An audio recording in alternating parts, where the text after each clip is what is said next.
Hello Gemini, Sun, Moon, Rising, and Venus signs. Kamusta kayo? Sana po'y nasa mabuti kayong kalagayan. Welcome back po sa Star Tarot. At kung bago kayo rito, welcome din po kayo. Please subscribe, like, share my videos, and leave me a comment po kung naka-resonate kayo. Thank you. So, tignan natin kung ano ang ganap kay Gemini. So, we have the King of Wands. Si King of Wands, ano to si King of Wands, this is natural born leader, no, Gemini. Kaya po pwede na ang iba sa inyo rito is going to be a leader. No, maaring kayo ay maa-appoint or mapopromote into a leadership role. No? Kaya congrats sa iyo kung ganun man ang inyong sitwasyon.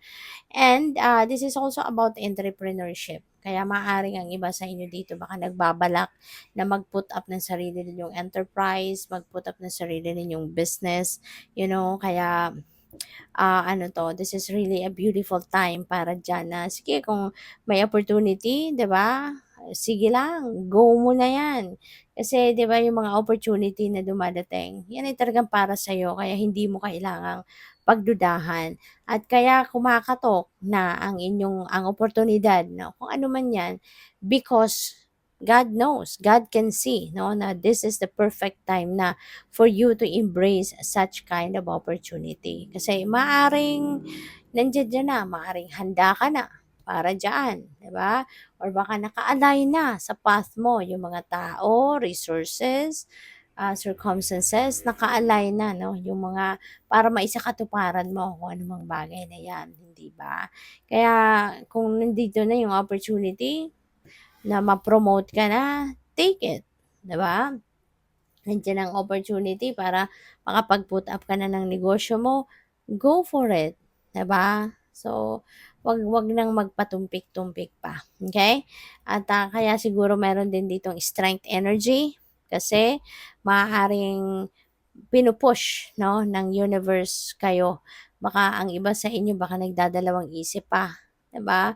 Maaring pinag-iisipan pa ninyong mabuti, kaya ko ba panindigan, no, ang pagiging isang leader, ang pagiging isang manager or supervisor.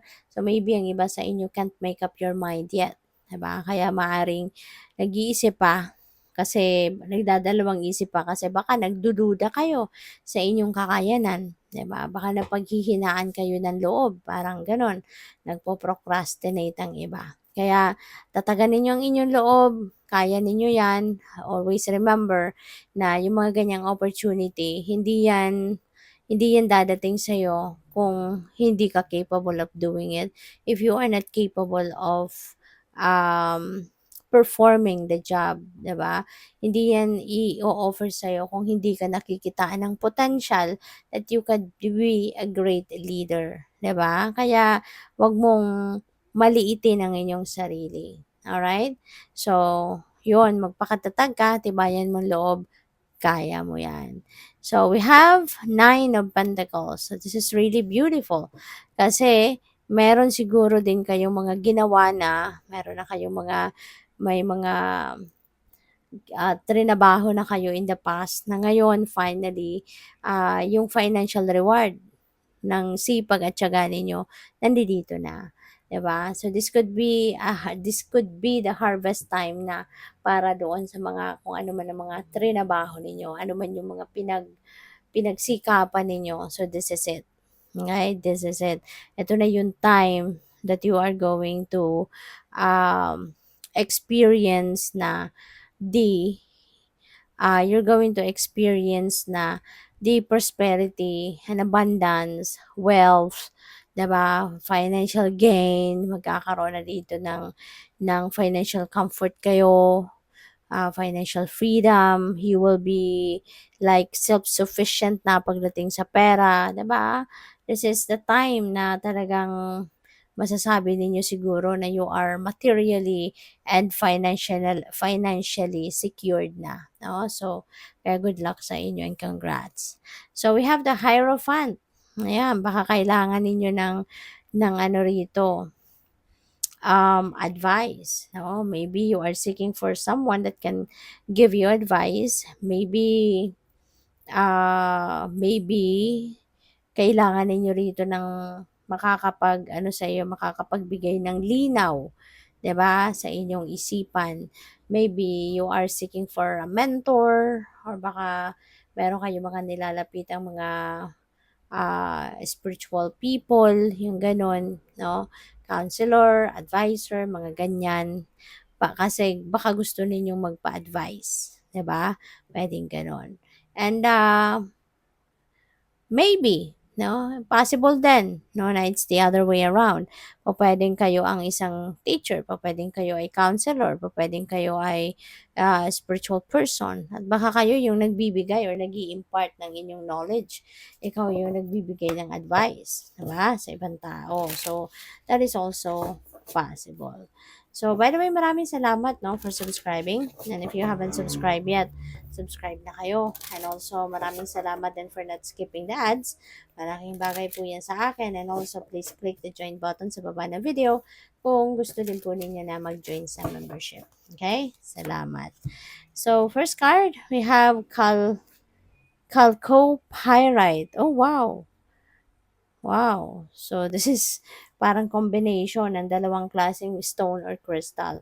And sabi dito, I am healthy and strong thanks to physical movement and exercise outdoors. So, baka ang iba sa inyo nga, 'di ba? You are going to be feeling healthy, you're going to be talagang strong physically and mentally, yung gano'n, 'di ba? At maaari ng iba sa inyo talagang physically fit kayo. 'Di ba, nag-e-exercise, talagang nag-e-engage kayo into, physical activity para ma-maintain nga ninyo yung vitality ninyo and, physical strength. So, that's good. What else? Sabi dito, support physical strength training, increase time in sunlight for a healthy body. Oh, Gemini, baka hindi kayo masyadong nagpapaaraw or hindi kayo siguro masyadong naaarawan, no? Kaya iniimbitahan kayo dito na dagdagan nyo daw yung oras, no? Na nag-spend time kayo outdoors, no? Yung naaarawan kayo. Yung healthy pa na araw, no? 'Di ba? Kasi kapag yung before 10 a.m. yata, if I'm not mistaken, you can correct me if I'm wrong, you can write it down on the comment section kung tama nga sinabi ko or kung ano yung alam ninyo, you can share it with me as well. Pero parang natatandaan ko, yung before 10 a.m., yun ang healthy.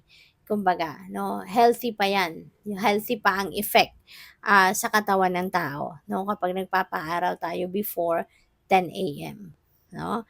So, yun. And sabi dito, amplify physical movement to increase good health. Ayan. So, dagdagan mo pa, 'di ba? Dagdagan mo pa siguro yung oras ng pag-exercise ninyo kung nag-exercise kayo or kung anumang physical activity ang ginagawa ninyo, no? Importante 'yon kahit simpleng walking lang, 'di ba? Yung stationary jogging, 'di ba may mga gano'n? Ang dami-dami ng klaseng exercises ngayon na pupuwede ninyong pagpilian. So, dagdagan ninyo, 'di ba, yung physical activity. So, we also have turquoise, ayan, parang, wala, nakatago yung turquoise ko. So, I am always at the right place at the right time with the right people. Wow! Ang ganda, 'di ba? So, talagang, there is no coincidence. Everything is planned, everything is, orchestrated by the universe, 'di ba? Kaya ikaw parang lagi kang ano, parang lagi kang nasa tamang panahon, 'di ba? Tamang pagkakataon at mga tamang tao ang nata-timingan mo, 'di ba? So, that's really beautiful. Sabi dito, improve timing, increase the occurrence of synchronistic opportunities, be inspired with creative ideas, and develop understanding of various cultures and spiritual philosophies. Ayan. So, you know what? Talagang ano kayo, no? Parang lagi kayong nasa right timing ang galaw ninyo or yung mga plano ninyo. So, it feels like to me na you are in sync with the divine. Kasi lagi kang nasa tamang pagkakataon, nasa tamang tao, yung mga nakakasama mo. So, most likely, lagi kang nakikinig sa inyong intuition. Kaya lagi kang ginagabayan, 'di ba, ng universe na papakinggan mo 'yan. Kaya lagi kang nasa tamang sitwasyon, no? So, that's really beautiful. So, good luck sa'yo. Thank you for watching. Love and light. Namaste.